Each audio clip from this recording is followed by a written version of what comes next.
Hi guys. I know I haven't been on in quite some time. A lot of stuff going on, but don't really want to get into that right now. Give you an update on everything at a later time if that's okay. I'm going to try to track the storm as much as I can. But I just thought I would give you guys a little insight. Yep, we're looking at another hurricane in Florida. So, again, this one looks like it's getting pretty close to Crystal River so far.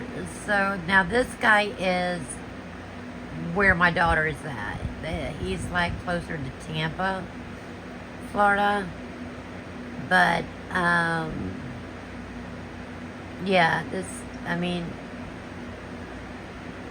he did say at one time 100-mile-an-hour winds near Citrus County, Crystal River, which really stinks, and then you're talking about storm surge. I'm near Seven Rivers, so that really stinks. Anyway, I'm going to play a minute or two of this guy, and he'll show you where I'm at on the map, which is Crystal River. Northeast. That's Tuesday night at 11 p.m. The worst part, it's what's called the dirty side of the storm, right? That's to the east of the center, because that's where you have the highest winds. You've got the most moisture being pulled up from the south to southwest, and even south to southeast. It's all coming up in this direction. The highest winds will be right around the immediate center. So if that center stays offshore, we won't see the highest winds. Wherever it goes on shore, up here, there's Crystal River right there, Chiefland right there. Crystal River. They will get the highest winds. All right, but we will still get a lot of wind. And then the deal is the storm surge aspect, which is probably going to be more of a story than anything else. That really won't get going until late Tuesday night into Wednesday morning. This is 6 a.m. Wednesday morning. Look at all that wind blowing in south and southwest. Initially, it's blowing southeast to northwest. That'll blow some water out, right? But as we go through, it looks like now Tuesday night into Wednesday morning, we're going to see the wind pick back up out of the south and the west. And that, as that center goes north of us, it's really going to push that water in. He's in Tampa. Likely to happen overnight, Tuesday night into Wednesday morning. Again, that's 6 a.m. Still a big surge. Now, as we go through the afternoon hours on Wednesday, the storm pulls away. We really drop out the wind, which will drop the water. Storm surge is not flooding from rainfall. Storm surge is literally the water in the Gulf of Mexico and Tampa Bay being blown by the wind up onto shore, up onto land. Right? We're going to get some rain, 4 to 6 inches right along the immediate coast. But storm surge is the most deadly part of a hurricane. Most people die associated with hurricanes because of the water and storm surge. So let's talk a little bit now about the wind. This is a probability map, meaning what are the chances of seeing at least tropical storm force winds? Obviously, the highest are right here in the center. But if you look here, we put some numbers on it. Lakeland, it's only a 41% chance we even see winds of 40 miles per hour or higher. Right? Of course, along the coast, we've got the highest, Tampa at 52%. It will be higher for Clearwater Beach, for Tierra Verde, for Hudson, for Tarpon Springs. 53% You're right there on the Crystal water. River. You're going to get more wind, obviously. And with a hurricane watch in effect for those areas, it means we could see winds of 74, 75 miles per hour or higher.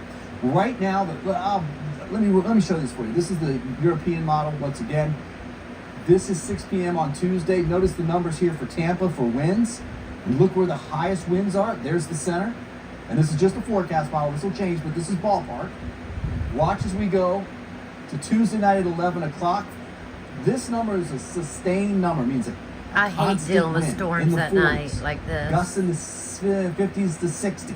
I've got enough going on, man. It will be a little bit higher out here on the coast. So 40 to 60 mile per hour winds along that I-75 corridor, less as you work your way in, a little bit more as you work your way back towards the coast. Now this is 11 p.m. on Tuesday. Look where that wind angle is. You see that? It's kind of side shore but it's blowing Now, onshore remember, from Manatee East and in Sarasota Tampa, that's County. where my daughter's That's at, when the so surge that's gets what he's going. talking And then about. as we go through the overnight, this is 3 a.m. Now we've got winds Now blowing it's at right 3 a.m., directly onshore and it's right coming up into the mouth of the bay. So that is really when the surge is going to start going. Surge at Overnight, night middle is of the no night. fun. Now, again, the timing may change, but the overall pattern, what I want to try and get across to you today is where is the center of that storm?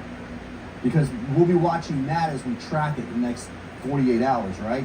Then we will know when the surge will start to rise the most, okay? So right now, it looks like it's overnight, Tuesday night into Wednesday. This is sunrise Wednesday morning.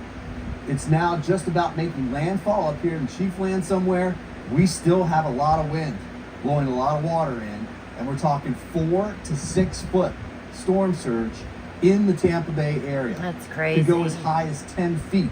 That'd The further be north us. you go, we're looking maybe 8, 9 foot of storm surge for Crystal River. See? All right, I'll I'm talk in a little Crystal bit about River. that coming up. 8 Now, or this 9. is Wednesday at 11 a.m.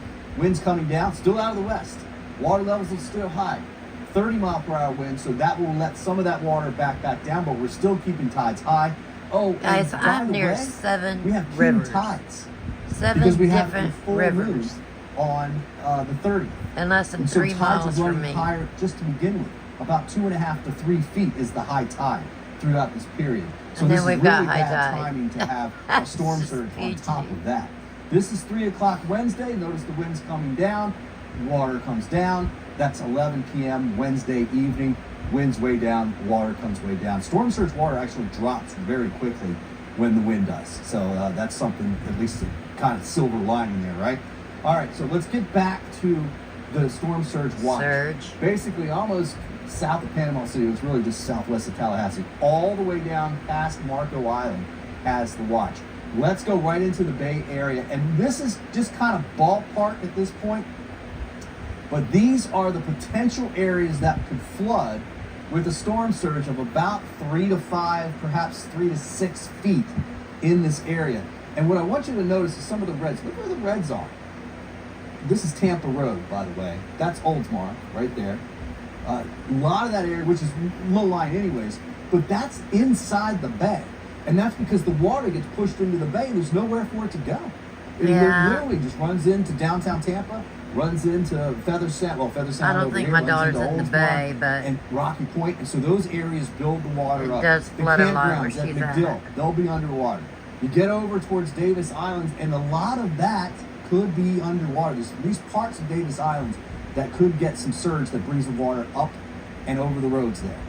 All right, so we're going to go right now at about 3 to 5, but we're thinking that number could come up just a little bit. Now you get down towards the west side of South Tampa. Let's just go downtown, right? Okay, guys.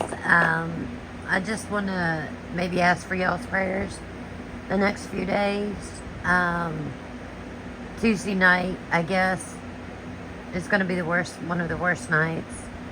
I'm going to start prepping as much as I can tomorrow. I can't go anywhere because I don't have a vehicle big enough for everybody to fit in. And I have all my dogs. I'm not leaving my dogs. So, there's really nothing I can do but to stay put. I have only one car. I have 4 people and 3 dogs. And Ace is huge and has a huge crate that won't even fit in my car. So, I can't really do anything. I can't go to a shelter. They won't take Ace. And they're not current on their Bordetella. So, they won't even take them without their kennel cough shots. So, vaccines. So, all I can do is sit and pray. You know, I just pray this thing dwindles down a little, and as hot as the waters are, I doubt, well, they're saying that won't happen. So the waters are just too freaking hot, and it just is gonna feed the storm. So,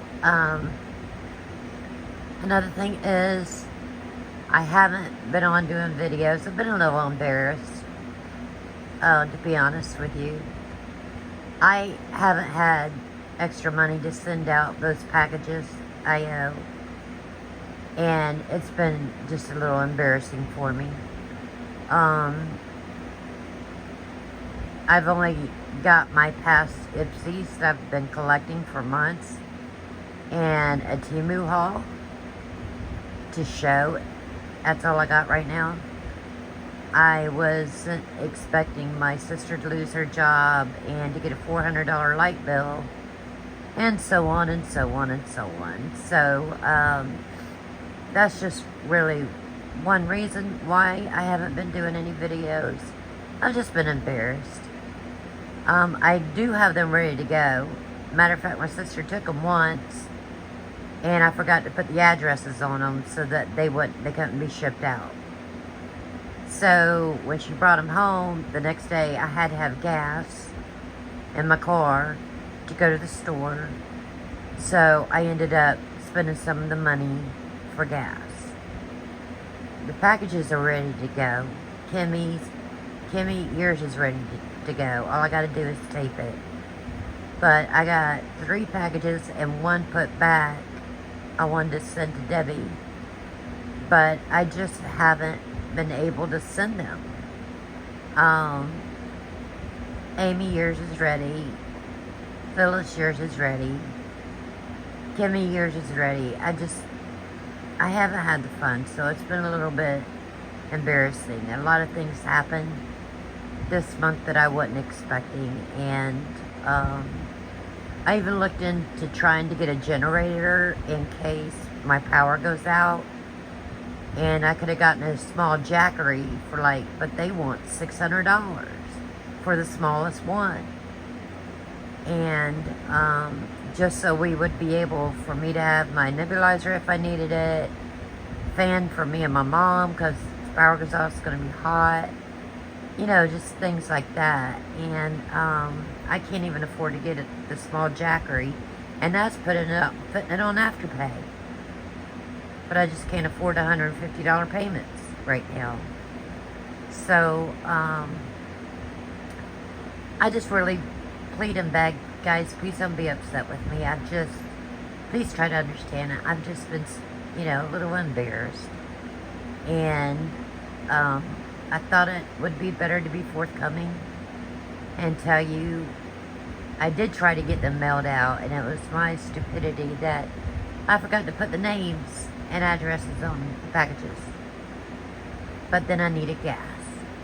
So I'll be back. It's just a lot of stuff is happening right now with my family and the household, and now this is hitting us.